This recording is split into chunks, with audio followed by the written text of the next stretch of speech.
그리스도인들도 다툼과 갈등이 일어납니다. 회의 때가 되면 큰 소리가 나오기도 하고 사역을 위해서 사람들의 의견이 충돌하기도 합니다.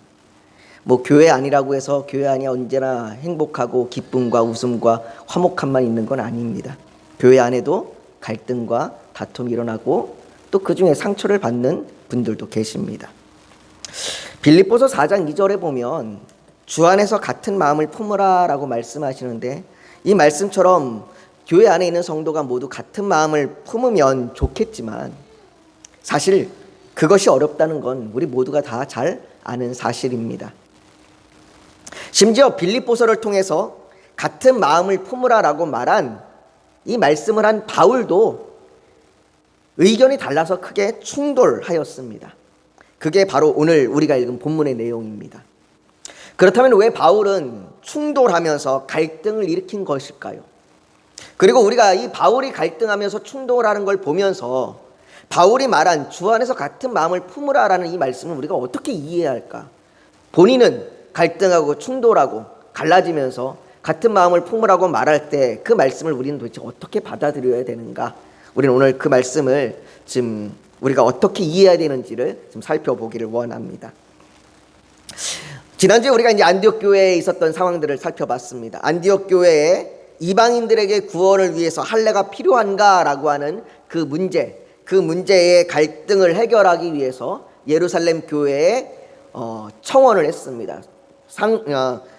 의견을 상정했죠. 그래서 예루살렘 교회 회의를 통해서 그들이 변론하고 같이 의견을 나누고 같이 심각하게 논의한 결과 그들이 이런 결론을 내립니다. 성령과 우리의 결정은 할례를 포함하여 아무것도 여러분들에게 지우지 아니한 것이 옳은 줄 압니다. 그러나 많은 그리스도인이 이미 우상의 제물과 피와 또 목매어 죽인 것과 음행을 멀리하고 있으니 또 그것이 그리스도인의 삶에 유익이 되고 있으니까 우리가 그것은 자제하는 것이, 그것은 삼가는 것이 좋겠습니다라는 그런 결론을 내립니다. 그리고 그것을 바울과 바나바 그리고 둘만 보내면 예루살렘 교회의 내용이 혹 오해될 수 있기 때문에 예루살렘 교회의 지도자인 유다와 실라 이렇게 4명을 통해서 문서로 남긴 편지와 그리고 그들의 말과 함께 안디옥 교회에 보냅니다. 그래서 안디옥 교회에 그들의 편지와 권면을 전합니다.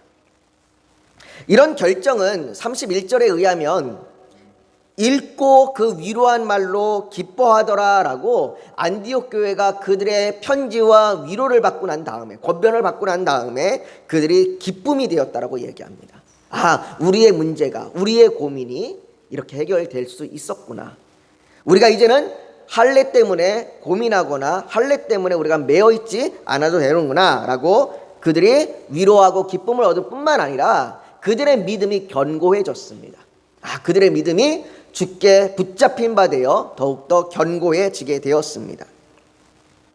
그리고 이 결정은 안디옥 교회뿐만 아니라 안디옥 교회를 중심으로 한 그 인근의 지역에 있는 다른 교회들에게도 같이 전해져서 그들과 함께 같이 기쁨을 나누어야 합니다.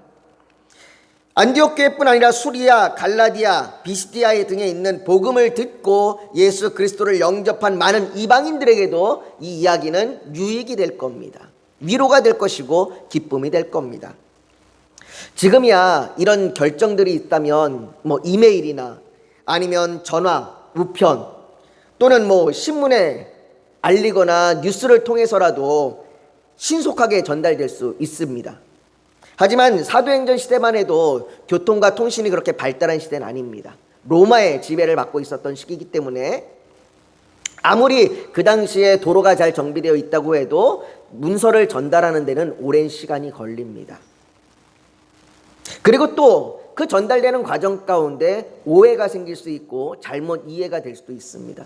그런데 우리가 말을 전하는 것도 내가 옆에 사람한테 이야기하고 옆에 사람이 또 다른 사람한테 전할 때만 해도 이 상황 가운데서도 말이 잘못 이해되는 경우가 있잖아요. 그러니 누군가를 통해서 말을 전한다면 이 중요한 사항이 잘못 오해될 수도 있습니다. 그렇기 때문에 바울은 자신이 다른 지역들을 방문해서 그 지역들에게 이 사실을 알려주고 서로 위로와 기쁨을 나누기를 원했습니다. 그렇게 해서 그 지역들 가운데, 그 교회들 가운데 믿음이 굳건하게 하고자 했습니다. 그래서 바울은 다시 그 교회들을 방문하기로 결정합니다. 36절을 한번 보십시오. 오늘 36절에 보면 이렇게 이야기합니다. 며칠 후에 바울이 바나바더러 말하되 우리가 주의 말씀을 전한 각 성으로 다시 가서 형제들이 어떠한가 방문하자 하고 라고 얘기합니다. 여기에게는 며칠 후는 2, 3일 후를 얘기하는 건 아닙니다. 며칠 후라고 표현했지만 시간은 좀 더 흘렀습니다. 그 시간이 얼마가 되었는지는 정확하게 며칠이다 얘기할 수는 없겠지만 시간이 꽤 흘렀습니다. 시간이 꽤 흐른 이후에 바울은 각 교회들, 자신들이 1차 전도 여행하면서 방문했던 비시디아 또 밤빌리아 여러 지역의 교회들을 다시 방문해서 그들에게 이 소식들을 전하고 또 그들을 믿음에 견고할 수 있도록 다시 세우기로 결정합니다.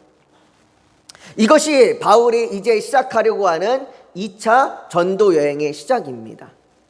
바울의 2차 전도 여행은 1차 때 방문하던 곳들을 다시 찾아가서 그들에게 예루살렘 교회의 결정을 전할 뿐만 아니라 그들이 믿음으로 잘 양육되고 있는지, 그들의 교회에 어려움은 없는지 살펴보고자 했습니다.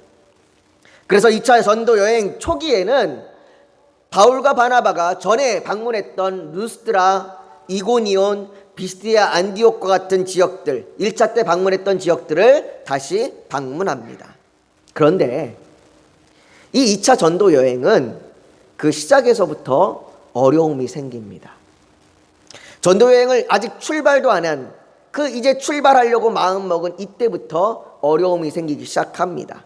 37절을 한번 보십시오. 37절을 보면 37절에 이렇게 이야기합니다. 우리 한번 같이 읽어볼까요? 같이 읽습니다. 시작.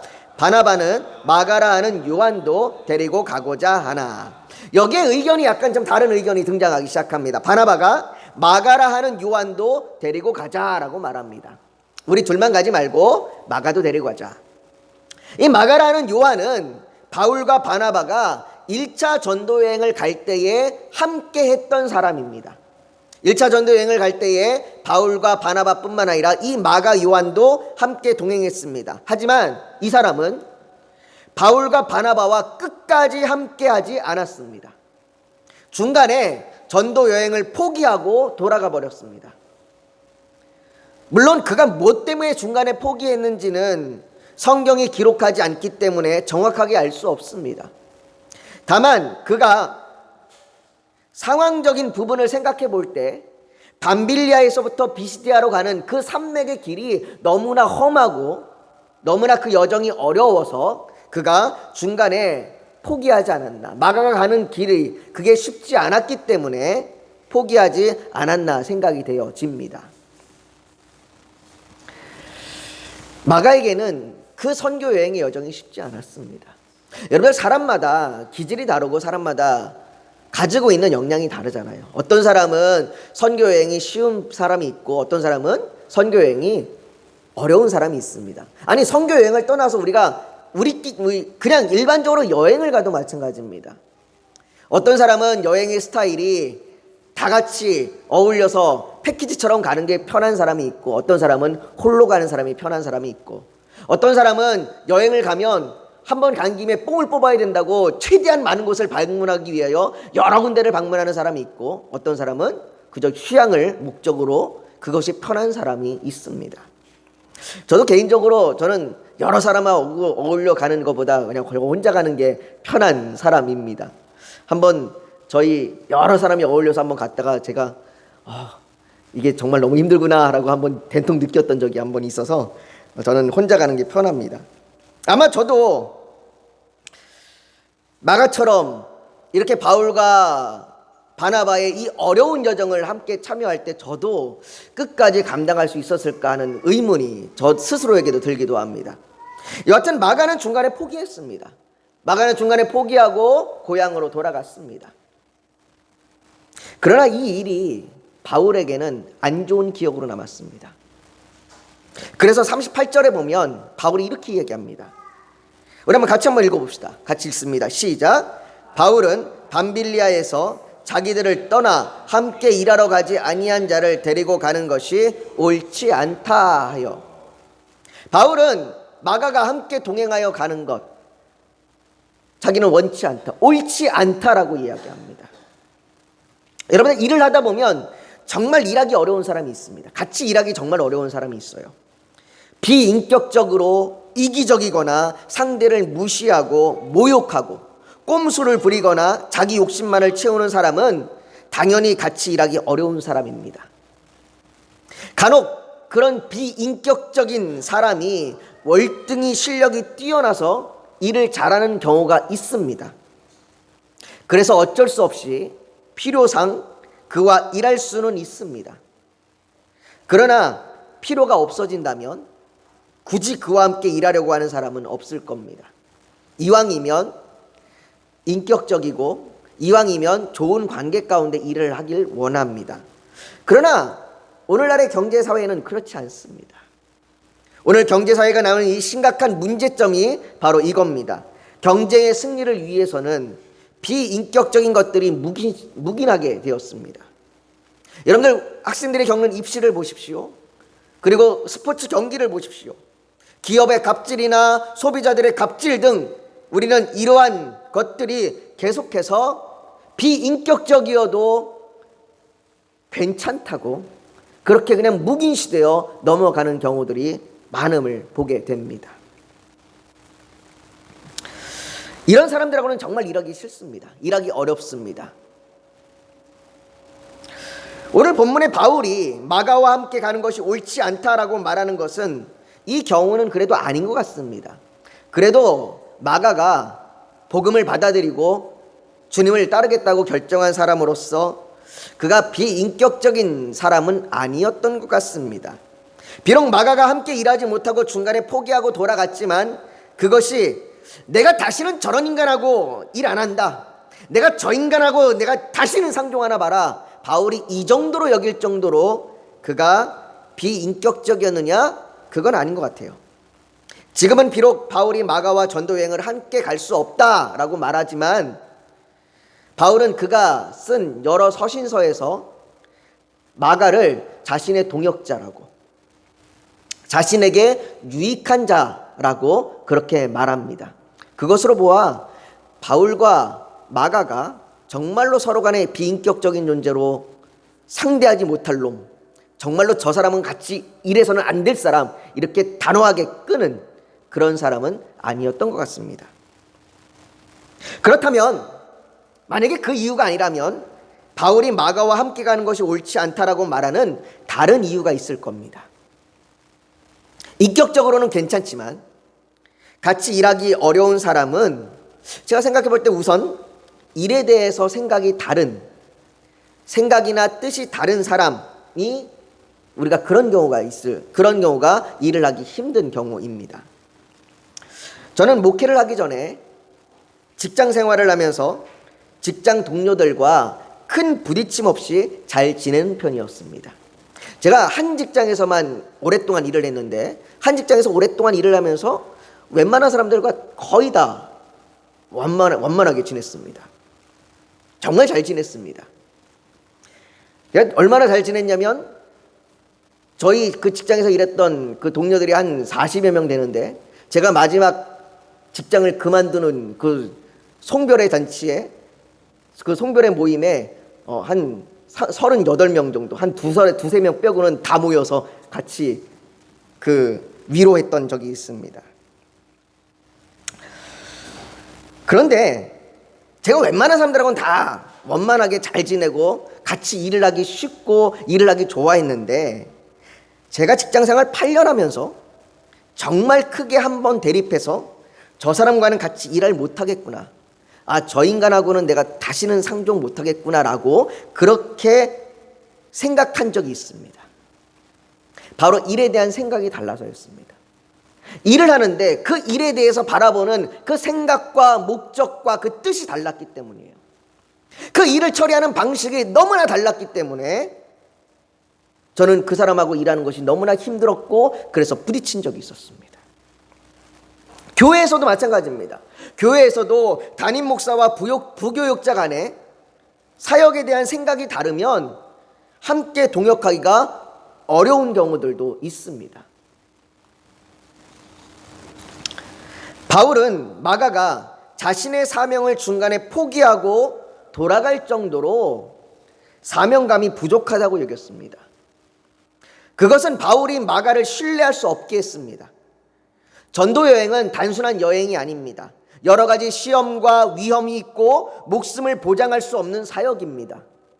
바울은 내가 달려갈 길과 주 예수께 받은 사명, 곧 하나님의 은혜의 복음을 증거하는 일을 마치려 하면은 나의 생명조차 귀한 것으로 여기지 아니하겠더라라고 이렇게 말할 정도로 바울은 철저하게 사명감에 똘똘 뭉친 사람이었습니다. 바울은 사명감에 불탔던 사람입니다. 비록 자기가 죽을지라도 그는 복음을 전하는 일에 끝까지 달려가겠다고 결심했던 사람입니다. 그런데 바울이 볼 때에 마가는 어떻게 중간에 포기하고 갈 수 있는가? 어떻게 중간에 포기하고 그렇게 갈 정도로 그의 사명감이 그거밖에 되지 않는가? 어떻게 그의 생각이 그의 뜻이 그런가라고 그는 생각이 들었던 겁니다. 물론 그렇다고 마가가 사명감이 전혀 없는 사람인가? 그렇진 않습니다. 하나님께서는 마가를 통해서 복음 전도의 사역이 아닌 이 복음을 전하러 각 지역을 돌아다니는 사역이 아닌 다른 일을 이루십니다. 바로 마가복음을 기록한 겁니다. 오늘 우리가 지금 살펴보는 이 마가가 바로 마가복음을 기록한 사람입니다. 때로는 생각의 차이는 우리에게 다른 길로 인도합니다. 그리고 그 다른 길은 우리에게 주어진 알맞은 사역을 감당하게 합니다. 한 교회 안에서도 어떤 분들은 말씀이 중요하다고 생각하고 어떤 분들은 기도가 중요하다고 생각합니다. 또 어떤 분들은 성도의 교제가 중요하다고 생각합니다. 다 중요합니다. 말씀도 중요하고 기도도 중요하고 성도의 교제도 중요합니다. 그러나 한 사람이 모든 사역을 다 감당할 수는 없습니다. 여러분들, 제가 말씀을 준비하고 말씀을 전하면서 성도들과 교제를 잘 할 수 있도록 시간을 내어 성도들과 잘 만나고 때때로 성도들과 교제하는 것, 이건 쉬운 일이 아닙니다. 어렵습니다. 때로는 그 둘 중에 우선순위를 결정해야 될 때도 있습니다. 그렇기 때문에 한 사람이 모든 사역을 다 감당하기는 어렵습니다. 그러나 이처럼 각자의 생각에 차이가 나타난다면, 말씀이 중요하고 기도가 중요하고 성도의 교제가 중요하다고 각자의 생각이 차이가 난다면 그 차이가 남으로 말미암아 각자가 맡은 사명이 달라질 수 있는 겁니다. 각자가 그 맡은 사역을, 내가 생각하는 걸 중심으로 해서 사역을 감당할 때에 그것들이 적절하게 조화를 이루어 하나의 온전한 사역들을 감당해 갈 수가 있는 겁니다.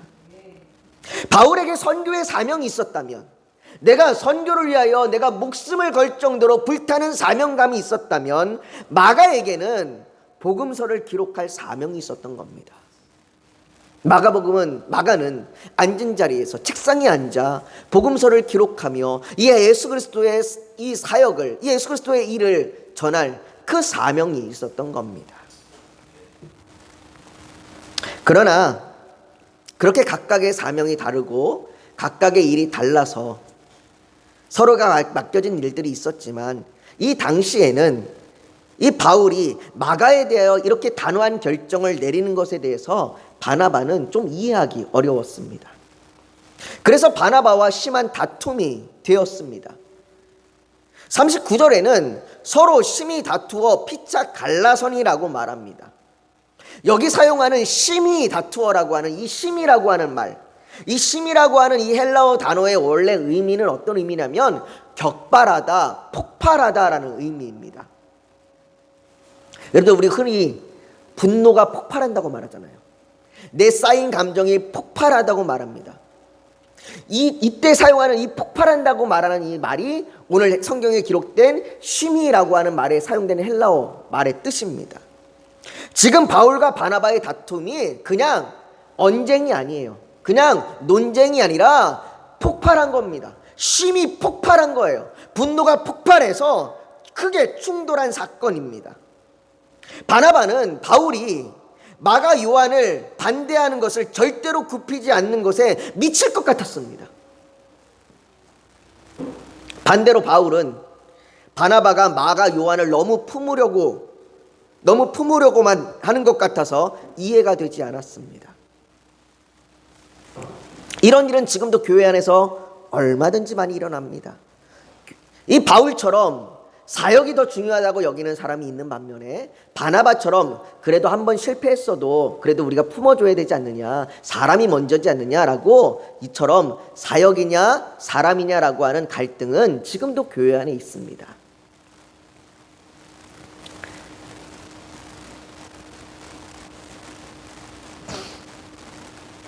정말로 대단하게 느껴졌던 바울과 바나바가 이런 부분에서는 우리와 너무나 같은 모습이라 조금은 인간적이다라는 생각이 들기도 하고 친근감마저 들기도 합니다.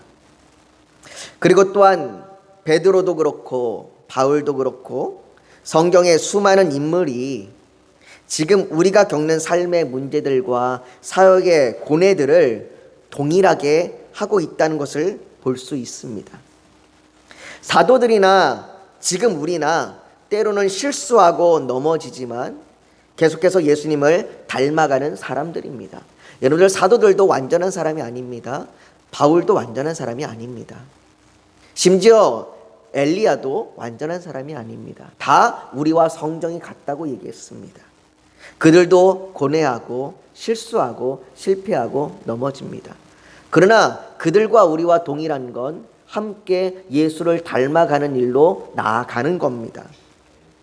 바울과 바나바는 그렇게 다투고 결국 서로를 갈라서게 하였습니다.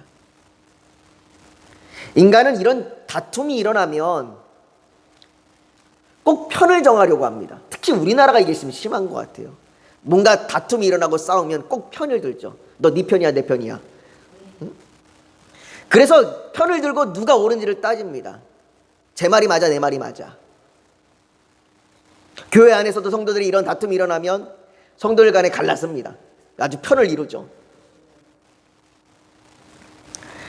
그래서 누가 옳은지를 따집니다. 여러분들 생각은 어떻습니까? 여러분들 어떻게 생각하세요? 바울이 옳습니까? 바나바가 옳습니까? 어떤 것 같으세요? 바울이 잘못한 걸까요? 바나바가 잘못한 걸까요? 여러분들 둘 다 옳습니다. 그리고 둘 다 잘못했습니다. 그들의 인간적인 분노의 폭발이 괜찮다고 말하는 것이 아닙니다. 이건 분명히 잘못된 겁니다. 그들의 순간적인 감정의 폭발로 심히 다툰 것은 후회가 남을 일입니다. 아마 바울과 바나바는 이 일을 두고두고 후회했을 겁니다. 내가 감정을 조금만 추스렸으면, 내가 이것을 감정을 조금만 누그렸으면 아마 평생을 후회하며 살았을지도 모르겠습니다.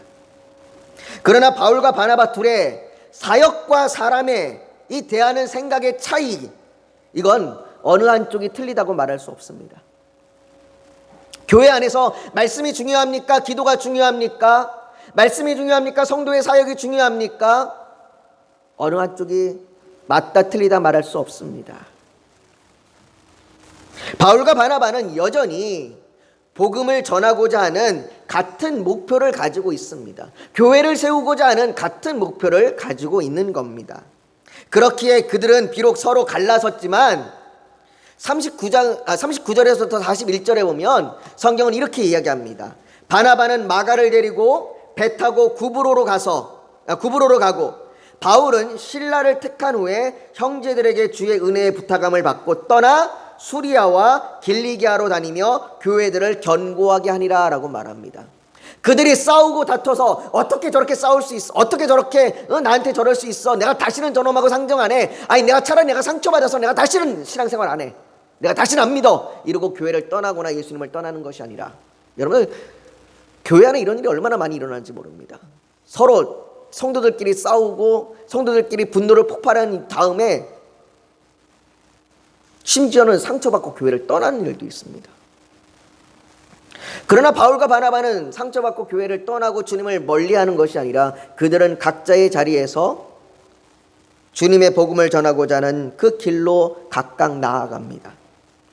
그들은 각각 구브로로 그리고 수리아와 길리기아로 가서 교회들을 견고하게 합니다.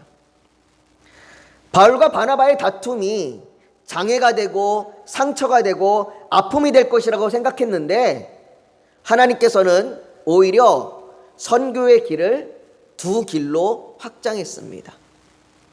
더욱이 바울은 실라라고 하는 새로운 동역자와 함께하게 됩니다. 여러분, 바울과 실라는 로마의 시민이라고 하는 공통점을 가지고 있습니다. 이게 얼마나 그들의 사역 가운데 그들의 사역을 좀 더 유익하게 했는지 모릅니다. 여러분, 때때로 우리는 오늘 이 바울과 바나바가 다툼이라고 하는 일어나는 것처럼, 그래서 서로 갈라지는 것처럼 우리가 원하지 않는 결과를 우리는 볼 때가 있습니다. 때로는 우리가 원하지 않는 결과가 발생하는 걸 봅니다. 그러나 하나님께서는 그것을 통해서 일하십니다.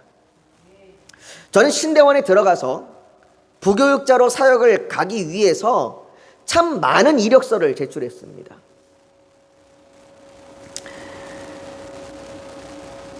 매년 그 이력서를 제출하기 위해서 제가 이메일로 보낸 게 정말 몇십 통이 되는 것 같습니다. 대부분의 교회는 사역자를 10월부터 모집하기 시작합니다. 그리고는 12월이나 또는 1월부터 새롭게 사역을 시작합니다. 저 역시 10월부터 각 교회에 이력서를 제출했습니다. 그런데 11월이 되고 12월이 돼도 와서 사역하라고 하는 교회가 없었습니다. 동기들은 다 사역지가 정해져서 사역을 하러 가는데 저는 1월이 되어도 사역지가 없었습니다. 물론 제 나이나 아니면 제 외부적인 조건이나 환경적인 조건 때문일지도 모르겠습니다.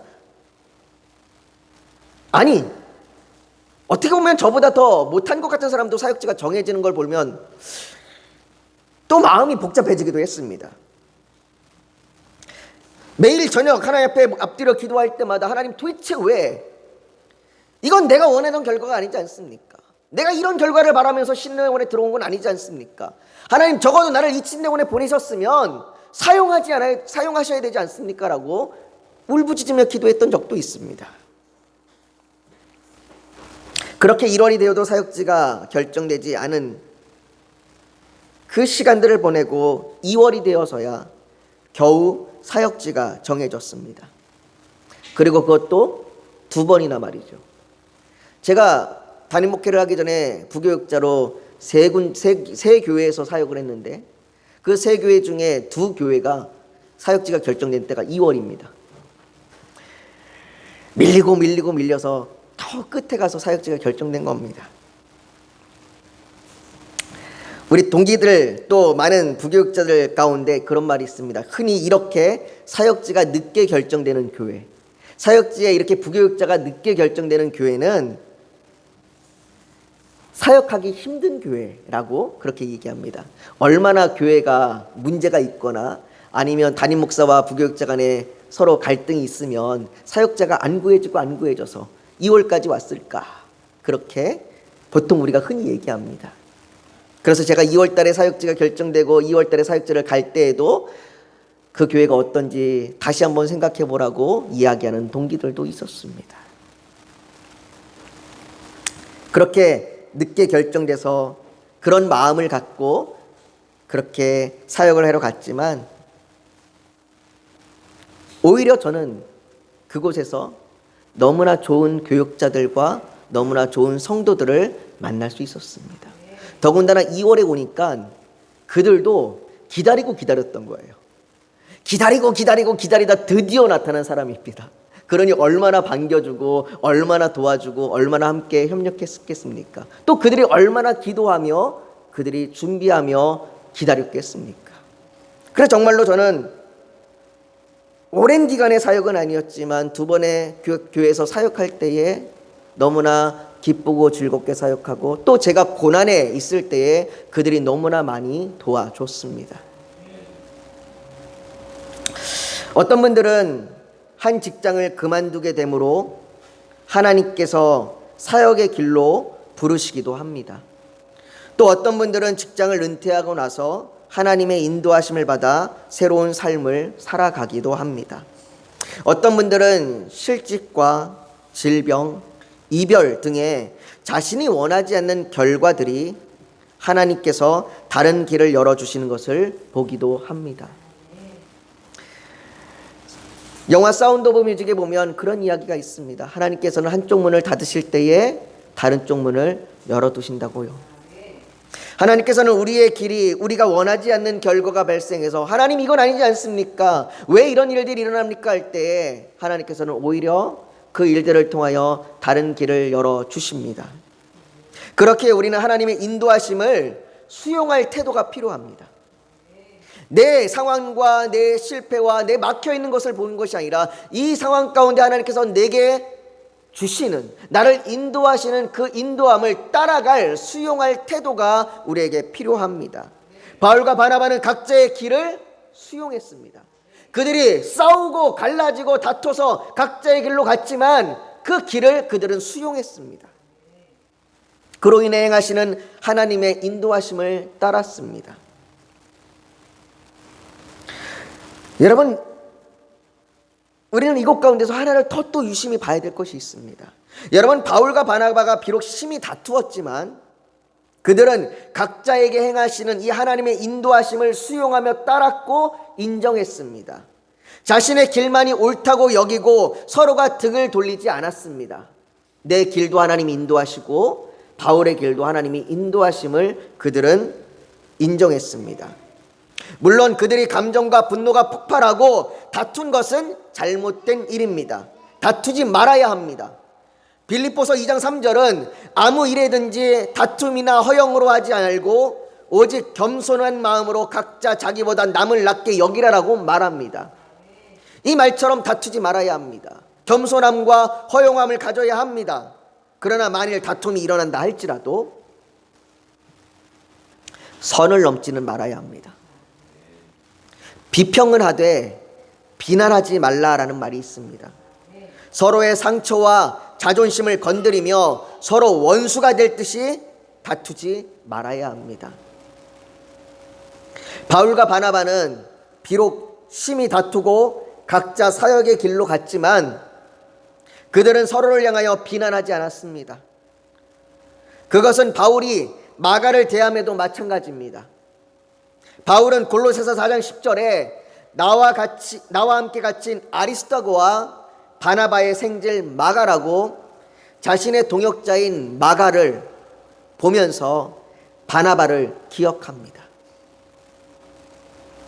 성경은 오늘 본문 이후에 바나바가 직접적으로 등장하지 않기 때문에 그 이후에 바나바의 행적을 알 수는 없습니다.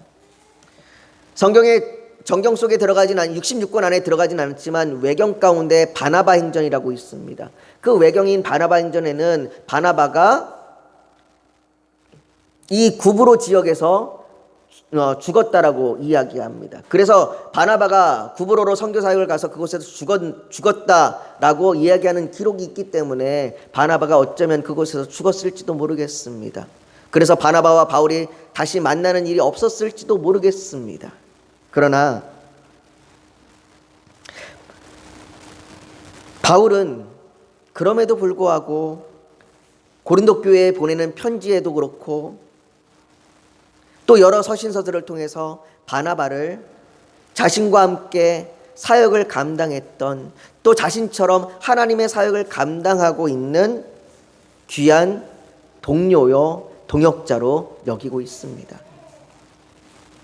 사랑하는 성도 여러분, 바울의 2차 전도 여행은 시작도 하기 전에 바나바와 바울이 갈라짐으로, 싸우고 다투고 갈라짐으로 인하여 실패처럼 보입니다.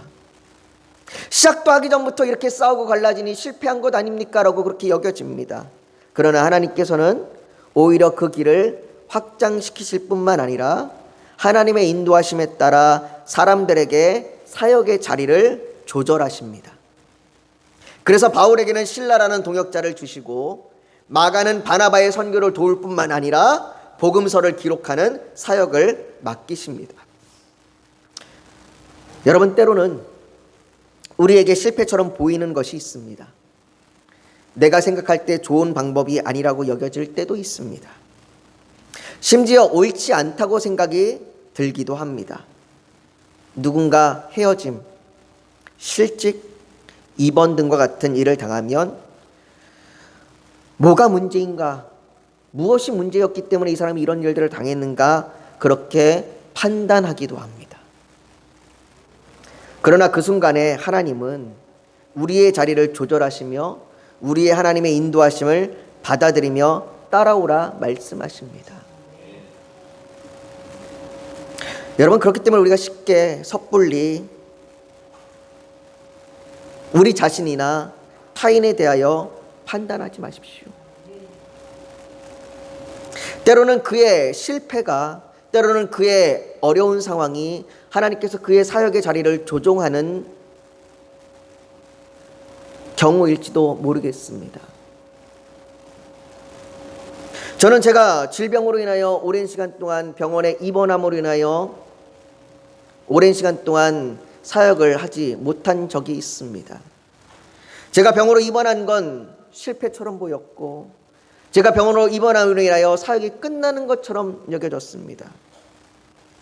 그러나 하나님은 저의 그런 판단을 뒤집어 엎으셔서 제가 사역의 자리를 옮기게 하셨습니다. 이처럼 우리는 누군가를 판단하고 누군가의 상황을 실패라고 쉽게 단정짓기보다 각자의 은사와 사역을 인정하며 존중하고 다름 안에서, 각자의 길이 다르지만 그 다름 안에서 협력하면서 우리에게 향하신 그 하나님의 인도하심에 따라가야 합니다. 우리가 모두 그런 마음을 품고 나아가는 것, 그것이 서로의 사역과 은사는 다를지라도 모두가 주 안에서 같은 마음을 품고 나아가는 것입니다. 오늘 바울이 주 안에서 같은 마음을 품어라 라고 얘기했던 것이 너희가 결코 서로 다른 사역을 하지 말라라고 얘기하는 것이 아니라 각자의 상황을 인정하고 각자의 자리에서 하나님을 따라가는 것입니다. 사랑하는 성도 여러분, 우리 교회가 비록 소수의 사람들이 모여서 함께 사역하지만 이 소수의 사람 중에도 생각이 다르고 생각의 그 뜻이 다를 수 있지만, 그러나 그것들이 모두가 연합하고 하나가 되어서 하나님의 그 같은 마음을 품고 나아가는 저와 여러분들이 되기를 주의 이름으로 축복합니다. 여러분, 이 시간 우리가 잠시 좀 기도했으면 좋겠습니다. 여러분, 오늘 하나님께서 우리에게 말씀하십니다. 우리의 상황이 실패처럼 보이고 우리의 상황이 어려운 것처럼 보입니다. 우리의 실직이, 우리의 입원이, 우리의 헤어짐이 끝처럼 보입니다. 그러나 하나님은 오히려 그 길을 확장시켜서 우리를 다른 길로 인도하십니다. 그래서 각자의 길 가운데 하나님의 인도하심으로 따라가게 하십니다.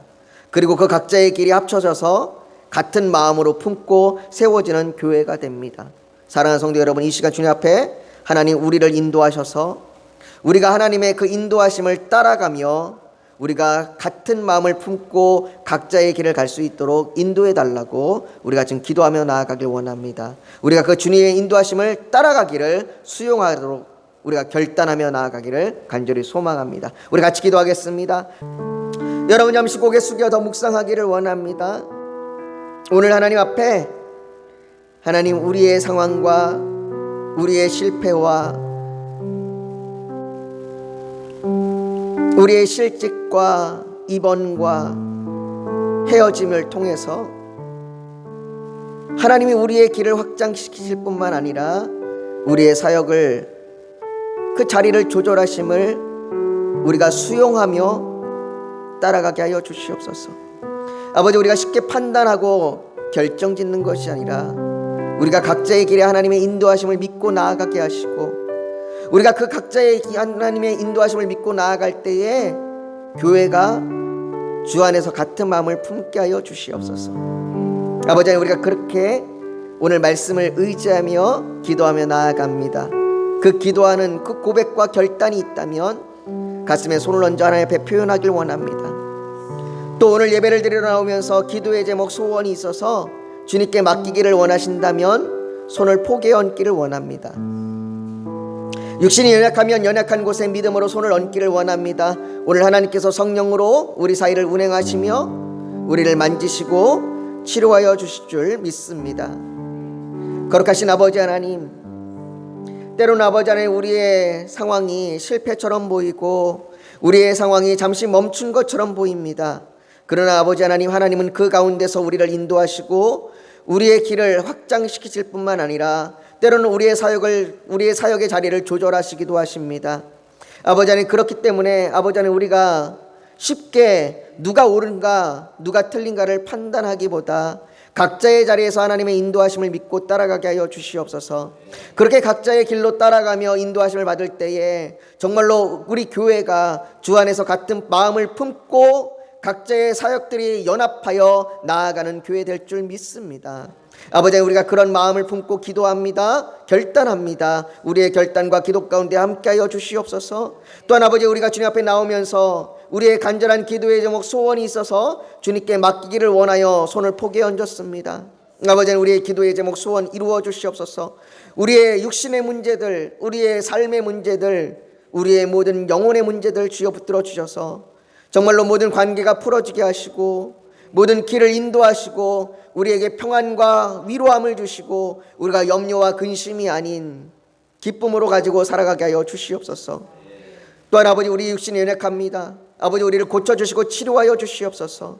하나님, 주께서 병든 자들을 낫게 하신 것처럼 우리를 낫게 하시고 우리를 고치시고 치료하여 주시옵소서. 아버지, 우리가 기도하며 나아갈 때에 우리가 하나님을 더욱더 알게 하여 주시고 하나님의 능력과 하나님의 살아계심을 우리가 믿으며 나아갈 수 있도록 우리를 인도하여 주시옵소서. 주께서 우리를 그렇게 붙드실 줄 믿으며 예수님의 이름으로 기도하옵나이다. 아멘.